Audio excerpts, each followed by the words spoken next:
안녕하세요. 저는 서울에 거주하고 있는 30대 중반의 여성입니다. 이제 막 돌진한 남자아이를 키우고 있는데 처음 육아라 많이 어렵고 지칠 때도 있네요. 여기에 남편이랑 이혼까지 하고 나니 속이 너무 답답하고 힘들더라고요. 가족들에게 이야기하자니 걱정하실까 염려스럽고 그렇다고 친구들에게 이야기하면 어쩐지 제 얼굴에 침 뱉기 같아서 어떻게 이 답답함을 풀어야 할지 모르고 살고 있었습니다. 그러다 우연히 친구 소개로 이 채널을 알게 됐는데 여러분들의 이야기를 들으면서 함께 화내고 웃다 보니 어느덧 정이 들었는지 저도 이렇게 제 이야기를 꺼내보네요. 어쩌면 답답하고 어이없는 일에 놀라실 수도 있을 것 같은데 친구나 지인이 들려주는 이야기라고 생각하시면서 함께 공감하고 위로해 주셨으면 하는 바람이에요. 그럼 지금부터 제 이혼 이야기를 풀어보겠습니다. 저랑 남편은 불같은 사랑을 한 것도 아니고 그냥 결혼 정년기에 서로 짝이 없던 찰나 부모님들 지인이 서로 중매를 서주셔서 맞선 비스무리하게 소개팅을 했고 집안이나 조건 모두 비슷해서 빨리 결혼한 케이스인데요. 6개월 정도 만나고 결혼을 했는데 서로 잘 모르는 사이에서 그냥 덜컥 혼인신고와 결혼식을 하니 부딪히는 점이 많았어요. 그래도 제가 좀 순한 성격이라 맞춰주면서 살아왔는데 딱 한 가지 도저히 참을 수 없는 게 바로 아이 관련 문제였습니다. 남편이랑 결혼한 지 5년 차가 됐는데 아이가 안 생기더라고요. 요즘 난임 겪는 분들이 워낙 많으시니까 이해하시겠지만 저랑 남편 모두 딱히 어떤 건강상의 문제가 있는 것도 아니고 그렇다고 제가 임신하기 힘들 만큼 나이가 많은 것도 아닌데 5년이 다 되어가도록 임신이 되지 않으니 걱정이 됐어요. 물론 남편이랑 열렬히 사랑해서 서로를 닮은 아이를 꼭 낳고 싶다는 마음이 있는 건 아니었지만 왜 사람이 가정을 꾸려서 별 문제가 있는 것도 아닌데 아이가 생기지 않으니 조급해지더라고요. 그래서 친정엄마 아빠도 몸에 좋은 약을 지어주시는 등 걱정하셨는데요. 처음 3년 동안은 그냥 배란기에 맞춰서 노력해보는 등 자연 임신을 시도했지만 소용이 없길래 제 나이도 점점 들어가고 더 늦으면 안 될 것 같아 의학의 힘을 빌리기로 했습니다.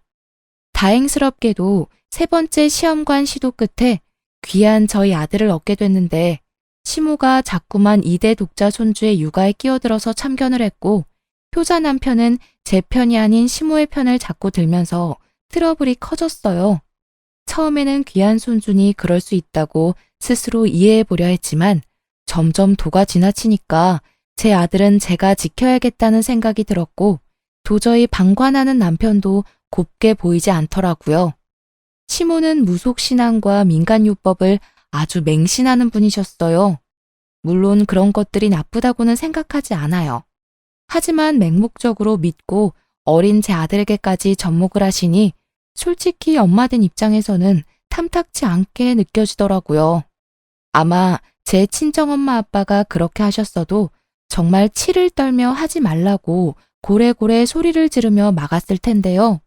처음에는 저희 부부가 임신이 잘 안 되니까 제가 타깃이었어요. 저한테 임신이 왜 안 되냐면서 무슨 문제 있는 거 아니냐는 식으로 몰아가서 기분이 나빴던 적이 한두 번이 아니었답니다. 심지어는 출처를 알 수 없는 이상한 한약 같은 걸 자꾸 지어오는 겁니다.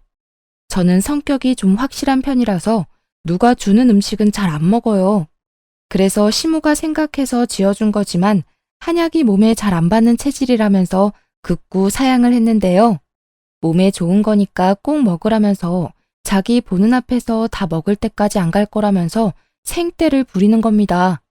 솔직히 어이없었지만 진짜 안 먹으면 안 갈 것 같아서 억지로 먹었는데 이후에도 한약 다 먹었는지 남편 통해서 감시하며 확인을 하지 않나 싫다고 해도 자꾸 강요를 하니 진짜 부담스럽더라고요. 그리고 저희 부부는 시험관 시술을 통해서 아이를 얻었잖아요. 이런 건 의학적으로도 증명할 수 있는 명확한 사실인데도 불구하고 시모가 자꾸 아들을 낳게 된 건 자기가 100일 동안 정성 들여 기도한 덕분이라며 자기 보고 감사해야 한다고 떵떵거리는 게 아니겠어요. 진짜 주위에 결혼한 친구들에게 말하면 요즘에도 그런 시어머니가 있냐면서 다들 이해를 못 하더라고요.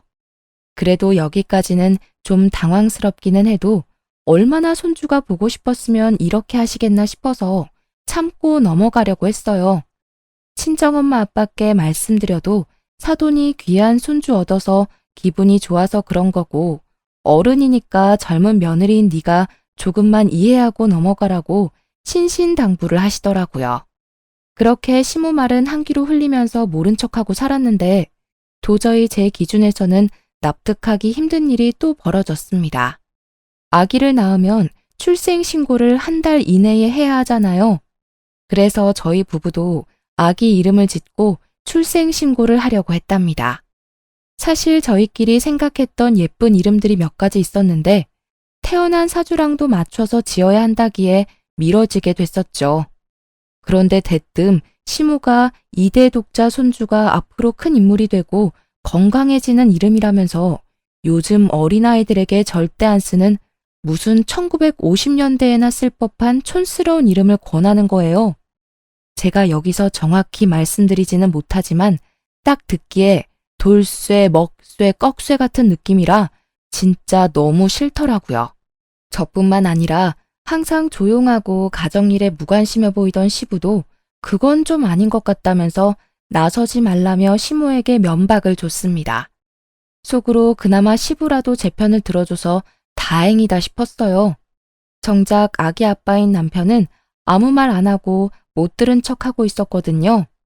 그래서 시모에게 요즘 이런 이름은 안 쓴다면서 죄송한데 아이 이름은 저희가 지어주고 싶다고 말씀을 드렸어요. 그랬더니 시모가 바락바락 화를 내는 게 아닙니까? 어머니, 죄송한데 이름이 요즘 태어난 아이랑은 안 어울리는 것 같아요. 알아봐 주신 건 너무 감사한데 저희가 철학관 가서 알아서 지을게요. 무슨 소리야 그게? 내가 이 이름 지어오느라고 얼마나 고생했는 줄 아니? 몇 날 며칠 정성 들여서 지은 거야.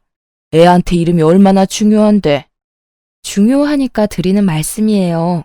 요즘은 애들이 영악해서 조금만 놀릴 거리 있어도 왕따 시키고 그런단 말이에요. 뉴스 좀만 봐도 나와요, 어머니. 저는 제 아들이 그렇게 힘들어하는 거 보기 싫어요. 이번만은 제 뜻대로 하게 해주세요. 글쎄 안 된다니까. 이 이름으로 해야 우리 귀한 손주가 잘 큰다고. 너는 어른 말을 무시하는 경향이 있다? 나야말로 부탁 좀 하자. 이번에는 내 말 들어야 해. 막말로 우리 손주 잘못되면 책임질 거야? 아니, 자기 손주이기 이전에 제가 10달 동안 품어 배 아파 낳은 제 아들인데 이렇게 본인이 알아온 이름을 강요하는 게 말이 되나요? 뭐 고작 이름 하나 가지고 양보할 수 있다고 생각하는 이해심 넓은 분이 계실지는 모르겠지만 저는 그러기 힘들더라고요. 특히 아직 태어난 지 한 달도 안 된 신생아에게 무슨 이름을 잘못 지어서 아기 잘못되면 책임질 거냐느니 본인의 뜻을 관철시키기 위해 협박까지 일삼는 시모의 모습에 이번만큼은 진짜 저 고집을 확 꺾어야겠다는 생각마저 들었습니다. 그래서 화내고 소리치는 시모의 모습에 어이가 없었지만 당황한 기색을 꾹 참고 태연하게 행동하며 안 된다고 말을 했어요. 저 혼자 그러면 안 먹힐 것 같아서 남편한테도 뭐라 말 좀 하라고 했죠. 그런데 남편이 머리 아프다면서 자리를 피해버리는 겁니다. 마지막 희망인 시부에게 눈치를 줬는데 시부도 시모의 등살에 시달리게 생활화됐는지 똑같이 에이 하면서 집을 나가버렸어요. 그래도 어쩝니까? 도와주는 사람 없어도 제가 제 아들 엄마잖아요. 꿋꿋이 죄송하지만 저희끼리 알아서 짓겠다고 시모를 돌려보냈어요. 그리고 그날 밤 남편에게 분명히 말을 했죠. 우리 아들 이름은 우리가 지을 거니까 더 이상 시모한테 휘둘리지 말라고요. 그랬더니 남편이 알겠다고 하더라고요. 그래서 저는 마음 편하게 유명한 철학관에 가서 아기에게 맞는 이름 후보를 몇 가지 골라왔고 남편이랑 상의해서 제일 마음에 드는 하나를 선택했답니다. 그렇게 아이 보느라 바쁜 저 대신 남편이 출생신고를 하러 갔었어요. 가는 길에도 한자 적힌 종이에 표시까지 해주면서 거듭 확인을 시켜줬죠. 시간이 흘러 당연히 저는 그 이름으로 출생신고를 했다고 생각했고, 친정 식구들과 친구들에게도 자랑하고 아이 통장도 만들어주기로 했어요. 그런데 잠시 아이를 친정엄마에게 맡기고 통장을 개설하기 위해 아이 관련 등본과 서류를 뽑는데 제 아들 이름이 시모가 바득바득 우기던 그 이름으로 올라가 있는 겁니다. 이게 무슨 일이지 싶고 너무 어이가 없더라고요. 순간 시모가 중간에서 수작을 부렸나 싶어 화가 치밀었습니다. 바로 남편에게 전화를 걸었는데 정말 어처구니 없는 사실을 알게 됐어요. 여보, 큰일 났어. 등본에 우리 아기 이름이 잘못 올라가 있는데? 당신 제대로 한 거 맞아? 이상해. 어머니가 중간에서 뭐 하셨나? 어머니가 하라던 이름으로 올라가 있어. 그거 내가 한 거야. 뭐? 그게 무슨 소리야? 당신이 어머니가 하라는 이름으로 우리 아기 출생신고를 했다고? 아니 사실 생각해보니까 엄마가 기껏 생각해서 지어준 건데 그렇게까지 주장하는 데는 다 그만한 이유가 있지 않을까 싶어서. 아무렴 자기 손주인데 잘못되는 일을 하셨을까? 그걸 지금 말이라고 하니? 설사 그렇다고 하더라도 어떻게 나한테 한마디 상의도 없이 중간에서 이렇게 일을 처리해. 나랑 당신 부부잖아. 그리고 우리 아기 이름이고. 근데 이렇게 어머니 편에서 생각해서 다 처리해버리면 나는 뭐가 돼? 그렇게 깊게 생각해서 한 건 아니야. 너무 예민하게 굴지 마, 여보. 엄마가 가족관계 증명서까지 떼오라고 그러는데 너무 머리가 아파서. 진짜 내가 이번만 엄마 말 들어주자. 당신이 이해 좀 해주라. 우리 아들 평소에는 예쁜 이름으로 불러주고 나중에 정 아니면 개명하면 되잖아. 그러는 사람들도 많다더라. 남편의 헛소리를 더 이상 듣고 있을 수 없었어요. 남편은 저랑 부부인데 이렇게 시모에게 휘둘리면서 아내인 제 의견은 묵살해버리는 게 맞는 일인가요? 진짜 옆에 있었으면 확 깨물어버리고 싶을 만큼 얄미웠어요. 바로 전화 끊고 너무 화가 나서 친정엄마에게 전화를 했습니다. 그래서 자초지종을 말하니까 친정엄마도 너무 어이없어 하더라고요. 그러면서 출생신고를 마쳤으니 정정도 어렵고 개명해야 한다면서 시모가 보통이 아니니 조심하라고 혀를 내두르셨어요.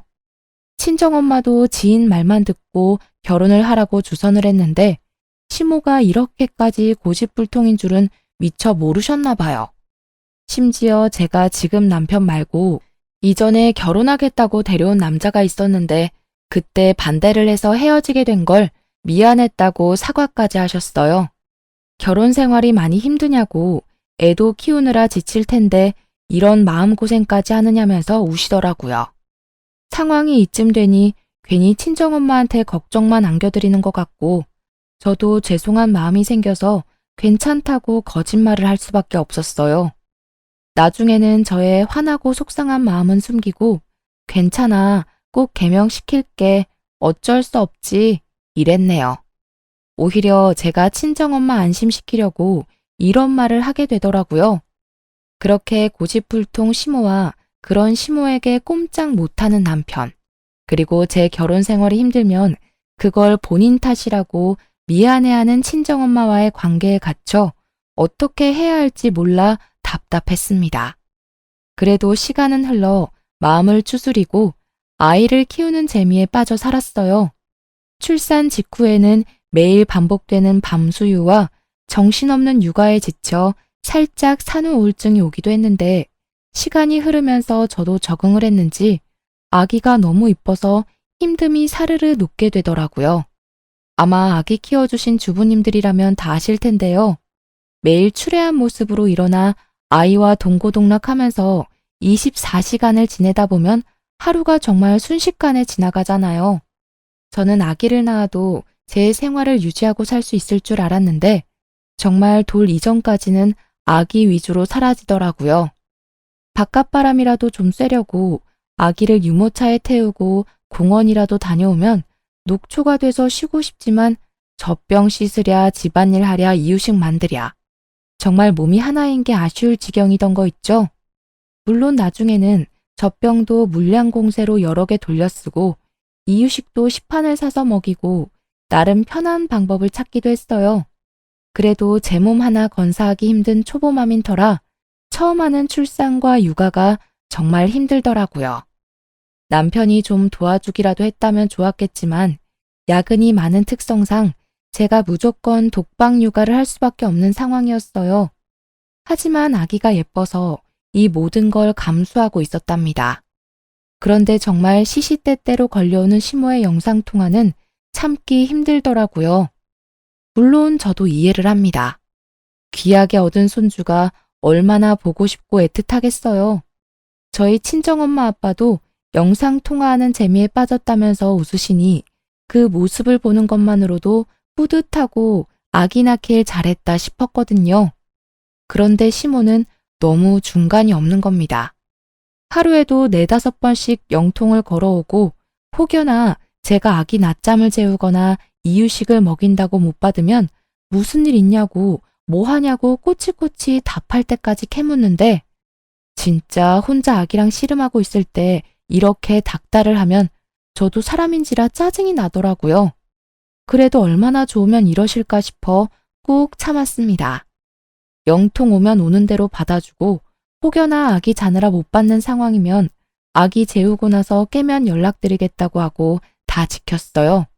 그런데 사람이 호의가 계속되면 권리인 줄 안다더니 제가 너무 시모에게 다 맞춰주고 살았던 걸까요? 눈치 없는 시모가 점점 제 육아에 입을 대고 간섭을 하는 겁니다. 애미야, 애 운다. 울기 전에 밥 줘라. 자꾸 울어서 주는 버릇하면 애 성격 나빠진다고 몇 번을 말하니? 아, 어머니, 방금 보충 분유 먹여서 안 먹을 거예요. 그리고 지금은 아직 이유식 2번 먹이는 때라서 나중에 저녁으로 먹이면 돼요. 제가 알아서 할게요. 아니, 이렇게 이가 났는데 왜 아직 분유를 줘? 밥 주면 된다. 예, 애 이리 줘봐라. 내가 죽 만들어서 먹일게. 그리고 애가 왜 이렇게 말랐니? 이제 보니까 밥 안 주고 아직 이렇게 분유 줘서 살이 안 찌는 거 아니야? 아이고, 엄마가 밥을 안 줘서 우리 아기 배고팠죠요. 어머니, 돌 되기 전까지는 하루에 500ml 정도는 우유 먹여야 해요. 요즘 육아서에 다 그렇게 적혀 있는데 예전이랑 달라요, 어머니. 그리고 얘는 많이 먹이면 토해서 제가 조절하는 거예요. 내가 애를 안 키워봤니? 셋이나 키웠어. 다 똑같은 아기인데. 옛날이랑 다르기는 뭐가 달라? 요즘 애들은 다 글로만 육아를 배워서 이뿐만이 아니었습니다. 저희 아들은 좀 예민한 편이라 통잠을 안 자더라고요. 그러다 보니 제가 밤에 너무 힘들어서 수면 교육을 해야겠다 결심했거든요. 수면 교육을 해두면 아기가 적응을 해서 혼자서도 잘 자고 오히려 통잠을 푹 잔다는 말이 많아서 꼭 시도해보고 싶었어요. 그렇게 열심히 노력한 끝에 아기 방에 따로 분리수면까지 성공을 했습니다. 그런데 이거 가지고 시모가 난리를 부리더라고요. 아니 얘, 애를 왜 이렇게 다른 방에 재우는 거야? 너희가 데리고 자야지. 잠자다 깨서 혼자 있으면 얼마나 무섭겠어? 어머니, 지금 애기 너무 잘 자요. 원래 저희랑 붙어 잘 때는 애가 너무 예민해서 조금만 움직여도 깨고 그랬는데 옆에 아무도 없으니까 더 편하게 오래 통잠 자요. 괜찮아요.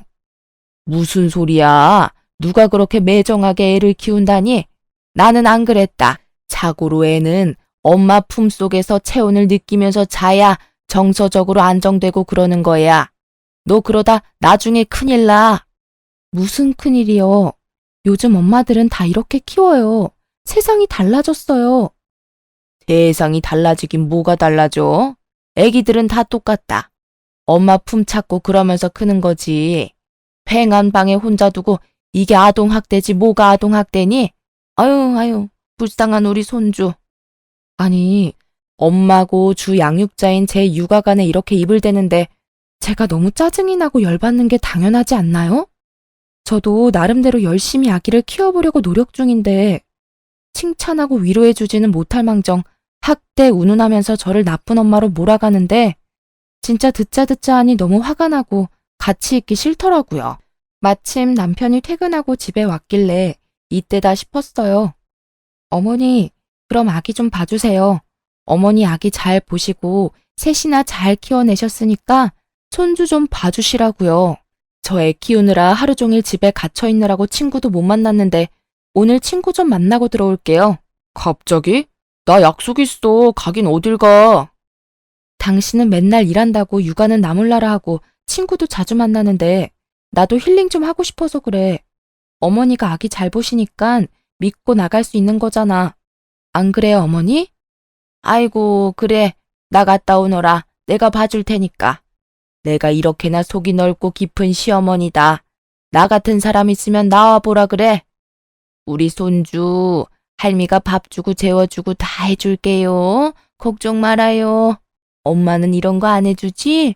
어휴, 불쌍한 내 새끼. 들었지? 당신 약속 깨고 어머니랑 같이 아기나 잘 봐.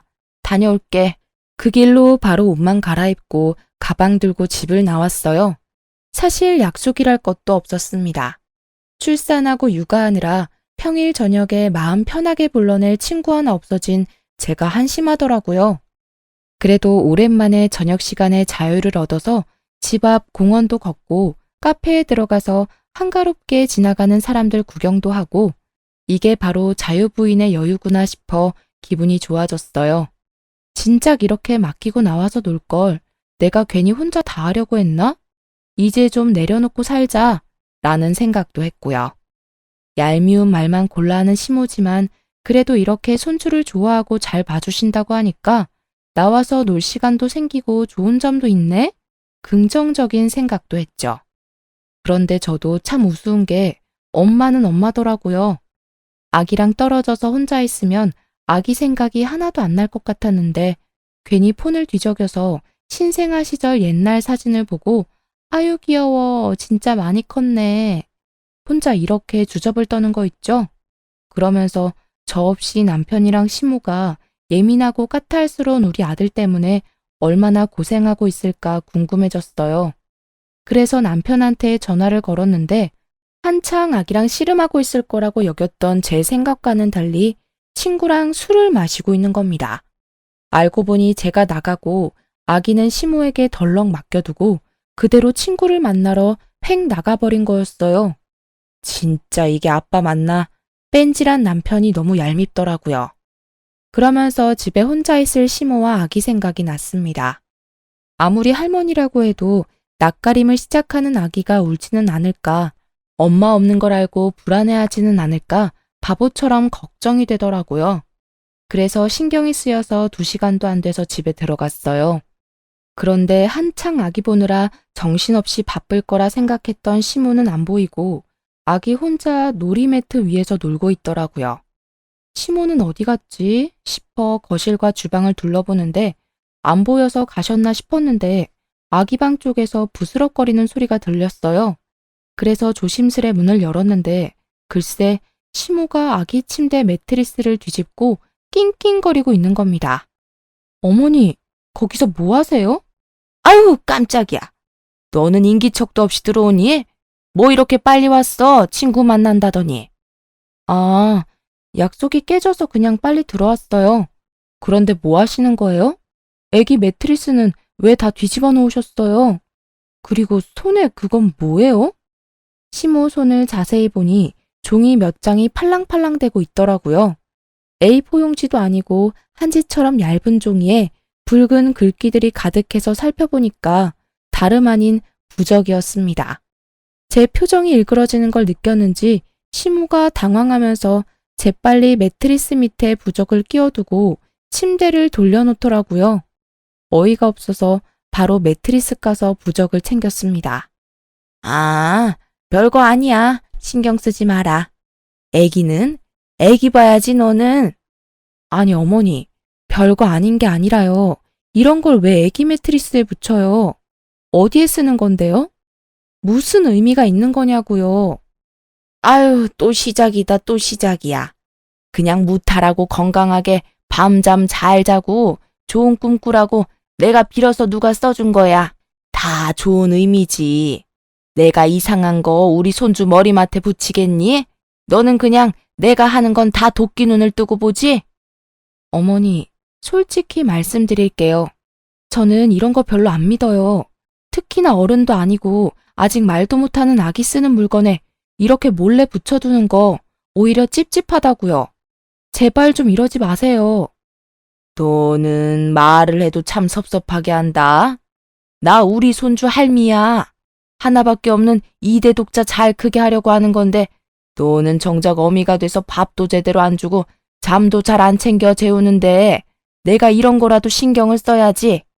우리 2대 독자 너 때문에 다치고 아프면 책임질 거야? 진짜 그놈의 책임. 짜증이 머리 끝까지 치솟더라고요. 제가 엄마지 시모가 엄마인가요? 시모는 그냥 할머니답게 뒤로 한 발 물러나서 제가 하는 육아를 마음에 안 들더라도 지켜봐줬으면 좋겠는데 어떻게 이렇게 사사건건 간섭을 하는지 모르겠더라고요. 제 상식으로는 이해 불가라서 진짜 가슴이 답답했어요. 이런 것도 다 이해하고 넘어가는 세상 착한 며느리가 있을까요? 저도 남에게, 특히 나이 많은 어르신들에게는 싫은 소리 못하고 조금 손해보더라도 예의 차리는 순한 성격이거든요. 그런데 정작 제 시모가 이렇게 아나무인으로 구니까 더는 참고 지내지 못하겠다는 생각이 들더라고요. 그래서 일단 시모 보고 가시라고 하고 남편한테 전화를 걸어 지금 당장 안 들어오면 이혼할 거라고 통보했습니다. 놀란 남편이 무슨 일이냐면서 급하게 들어왔어요. 여보, 나 이렇게 못 살겠어. 내가 나쁜 엄마야? 아기 밥 안 주고 잠도 잘 안 재우는 나쁜 엄마냐고.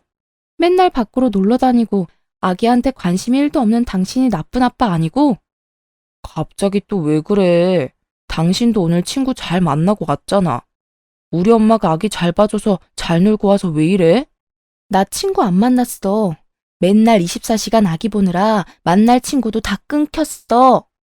그런데 우리 어머니는 나보고 아동학대 운운하면서 애 그렇게 키우지 말라고 나 때문에 다치고 아프면 책임질 거니. 이거 봐. 이런 부적까지 붙이면서 내 탓이라고 간섭하는데 내가 언제까지 참고 넘어가야 해? 아, 난 또 뭐라고. 별것도 아닌데 당신 요즘 보면 너무 다크해. 산후우울증 뭐 그런 거야? 병원 끊어줄게 좀 다녀. 그리고 우리 엄마가 애 생각해서 이런 거 알아보고 당신한테 조언도 해주는 거지. 사람 성의 무시하지 좀 마.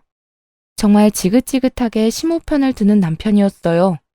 결혼하고 아기 낳으면 그렇게 많이 싸운다던데 저는 사실 육아하는 건 힘들어도 참을만 했거든요. 그런데 진짜 입 육아하고 저를 나쁜 엄마로 몰아가는 이 시모와 남편 때문에 정말 가슴이 터질 것 같았어요. 나중에는 제가 예민하고 산후우울증 때문에 그런다는데 아무리 생각해도 저는 너무나 멀쩡하고 정상적이었거든요. 제가 욱하고 화가 날 때는 시모 그리고 그 편을 드는 남편과 엮이는 일이 생길 때뿐이었습니다.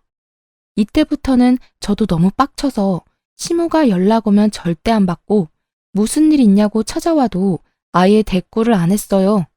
회피하는 게 답은 아니지만 그냥 그렇게 놔버리게 되더라고요. 그렇게 아기만 보면서 살다 보니 어느덧 돌잔치 날이 됐습니다.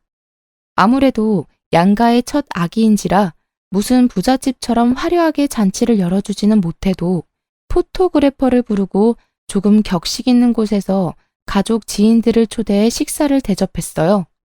다행히 아기도 이날 컨디션이 좋아서 방실방실 많이 웃고 노래가 나오니 몸도 이리저리 흔들고 춤추며 이쁜 짓을 많이 해서 저도 기분 좋고 다들 즐거워했죠.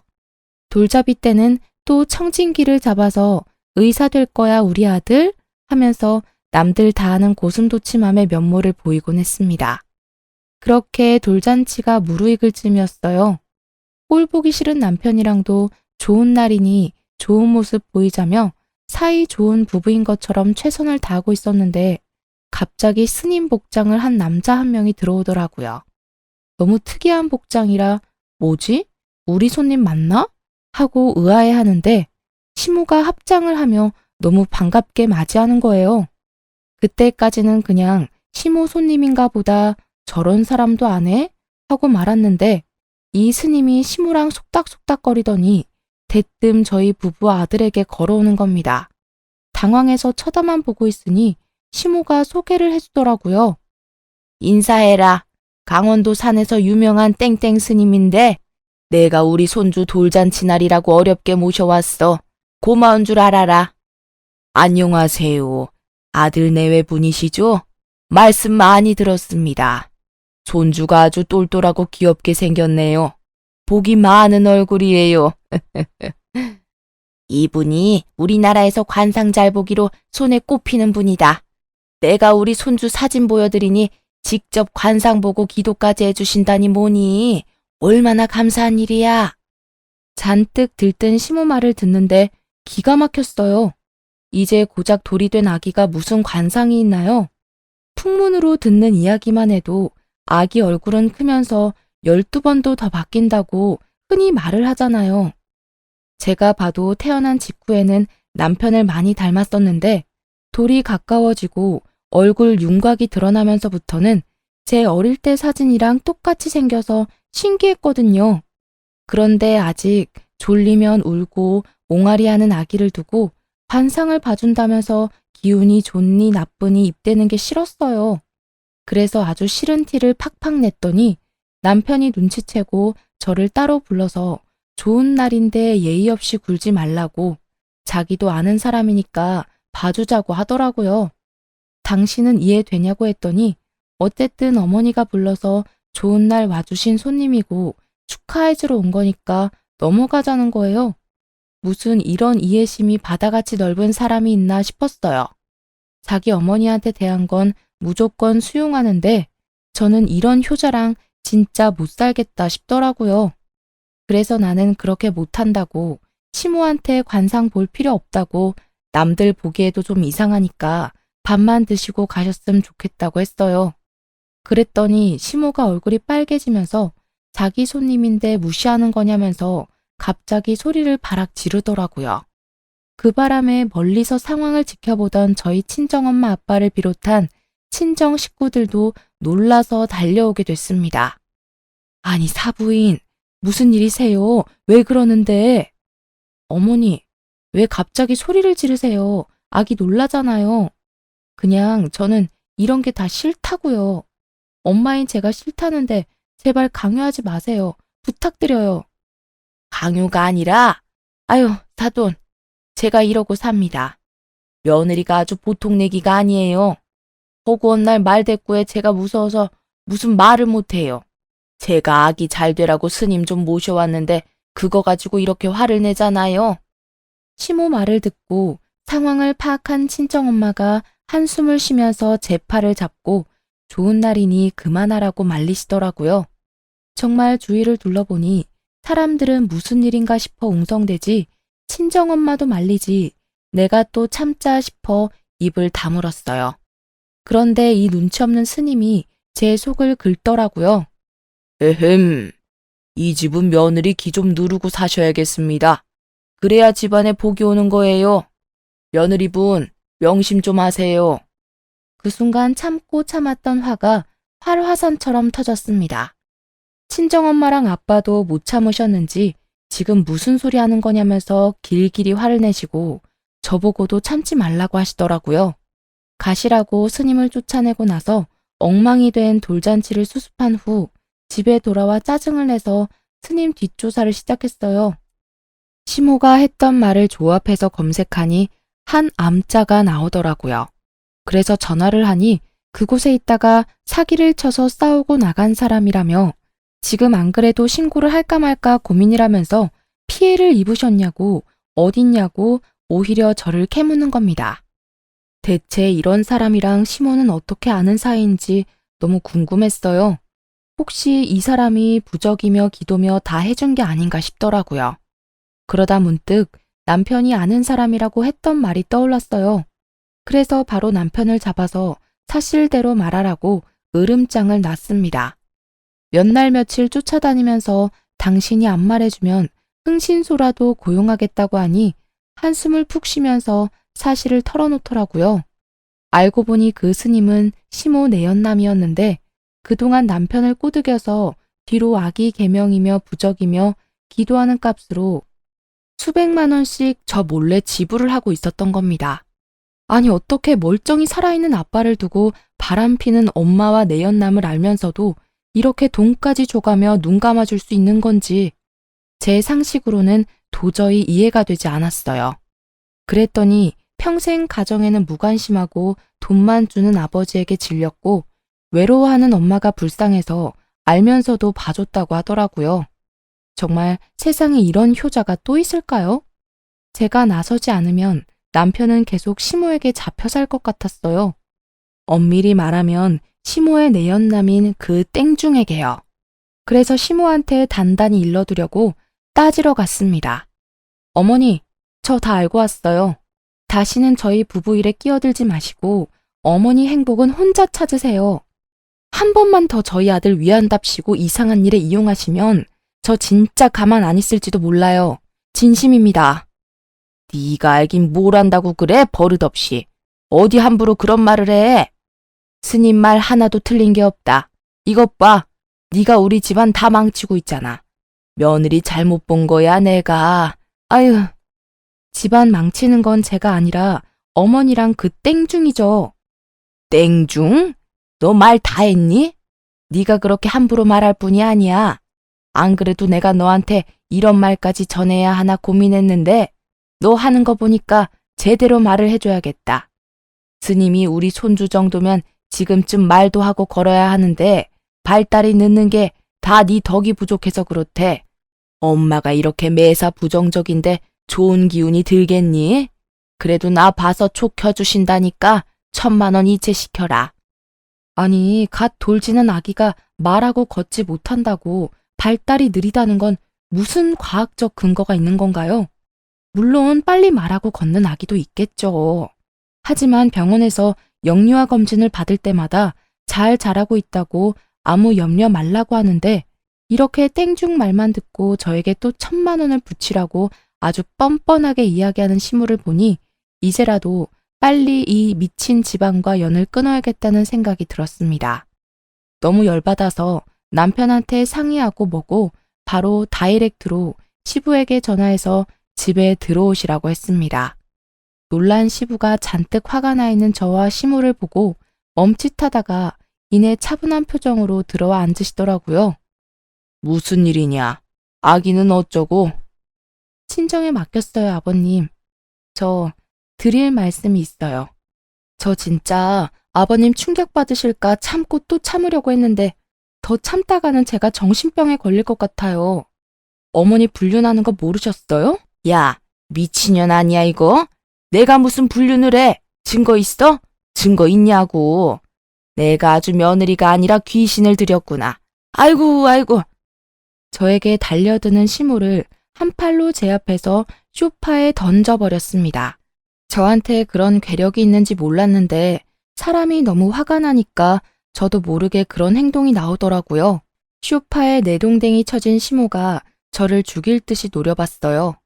그리고는 아니라고 제 말 듣지 말라면서 시부한테 매달려서 악다구니를 쓰더라고요. 그런데 시부가 시모를 감싸기는커녕 가만 있으라면서 뿌리치는 겁니다. 그 땡중 말하는 거냐? 내가 왜 몰라? 내가 가만히 있으니까 다들 내가 바보 천치인 줄 아는 모양이지? 내 주머니에서 돈이 줄줄 새나가고 집에 수백 수천짜리 잡쓰레기가 넘쳐나는데 내가 왜 그걸 몰라? 며느리 너까지 알 정도면 네 시모가 아주 대놓고 지랄을 했나 보구나. 아버님, 그걸 다 알면서 지금까지 참으신 거예요? 그 땡중이 저랑 제 아들까지 싸잡아서 이용하고 돈 달라고 하는데 저는 도저히 못 참겠어요, 아버님. 네 시모 증거 운운하는 거 봤지? 증거는 아주 차고 넘친다. 그것도 모르고 감히 손주 돌잔치까지 불러? 내가 여태껏 며느리한테 쪽팔려서 말도 못하고 근데 이렇게 너까지 알게 된 이상 내가 더 참을 게 뭐 있겠냐? 여보, 내가 다 설명할게요. 제발 이왕 참은 거 조금만 더 참아요. 여보세요? 아들. 지금 네 와이프 우리 집 와서 아주 집안 다 망치고 있다. 빨리 좀 와서 쟤 좀 데려가. 지금 제정신 아니야. 그리고 아버지 좀 말려라. 여기서 제정신 아닌 건 니들 모자뿐이야. 이놈의 모자가 쌍으로 아주 나를 물먹였지. 오냐? 이놈들 오늘 끝을 보자. 너도 당장 집으로 뛰어와. 아버지 부름에 한달음에 남편이 달려왔습니다. 시모는 덜덜 떨면서 울고 있지. 저는 기세등등하게 소파에 앉아있지. 시부는 아무 말 없이 남편을 노려보고 있지.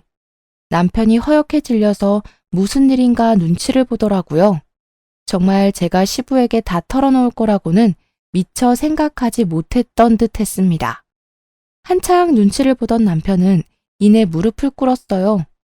아버지, 죄송해요. 제가 다 설명할게요. 처음부터 작정하고 아버지 속인 건 아니었어요. 저도 엄마가 시켜서 모르는 척 몇 번 돈만 드린 건데 이렇게 길게 끄실 줄은 몰랐어요. 죄송해요, 아버지. 저 좀 봐주세요. 야, 네가 그러고도 내 아들이야? 뭘 내가 시키기를. 말을 그렇게 하면 안 되지. 너 미쳤니? 너 착한 우리 아들한테 무슨 짓을 한 거야? 무슨 세뇌를 시켰길래 얘가 이래? 조용히들 못해? 나는 그래도 가족이라고 몇 번이나 참고 기회를 줬다. 며느리한테 부끄럽기도 하고 무엇보다 내가 일궈온 내 가정이니까. 그런데 나를 이렇게 비참하게 만들어? 여보, 내가 정말 잘못했어요. 한 번만 용서해줘요. 이번에는 시모도 울며 불며 무릎을 꿇더라고요. 열받은 시부가 화를 내니 시모랑 남편 모두 꼼짝을 못했습니다. 그도 그럴 게 시부가 사업을 해서 읽어놓은 재산이 많은데 워낙 시모랑 아들이 씀씀이가 해프니 본인이 관리를 다 하고 있었거든요. 그래서 저조차 결혼 전에는 그 규모가 어느 정도인지는 미처 알지 못했어요. 그래도 지방에 땅이랑 빌딩이 있고 서울에 집이 있어서 일 안 해도 임대료로 먹고 살 정도라고는 들었습니다. 그런데 신혼 초에 교통 요지에 있는 빌딩 한 군데에 저랑 남편을 데려가서 보여주시면서 이 건물은 너희 거라고 아기만 낳아 잘 살라고 그거면 된다고 하시는 겁니다. 그때 남편이 어찌나 좋아하던지 저도 어안이 벙벙하면서도 시부가 생각보다 더 재력이 있었구나 놀랐었어요. 이렇게 시부를 이기지도 못할 거면서 왜 그리 큰일을 뒤에서 벌였는지 진짜 이해 불가능이었습니다. 용서?